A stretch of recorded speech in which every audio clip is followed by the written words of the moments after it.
रात के 10:30 बजे थे। गांव से बाहर एक पुरानी झोपड़ी के पास से रवि गुजर रहा था।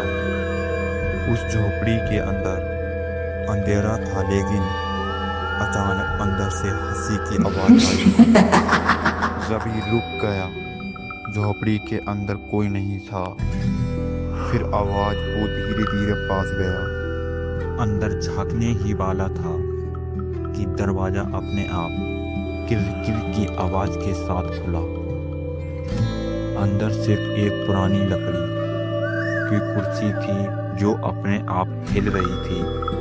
रवि बोला, कौन है वहाँ? कोई जवाब नहीं, बस वही महिला की हंसी दोबारा गूंजी। अब तू भी बैठेगा यहाँ? रवि डर गया और पीछे हटने लगा। लेकिन तभी उसे एहसास हुआ, झोपड़ी के पीछे वाली उसकी परछाई उसके साथ नहीं हिल रही थी। वो जगह पर रुकी हुई थी, जैसे कोई और खड़ा हो।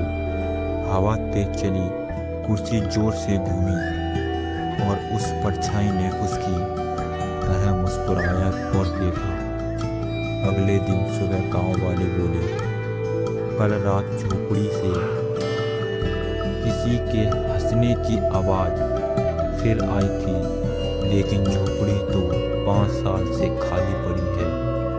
अगर हमारी वीडियो पसंद आई हो तो ड्राफ्टिंग्स ऑफिसर को सब्सक्राइब करना ना भूलें। तो मिलते हैं नेक्स्ट वीडियो में।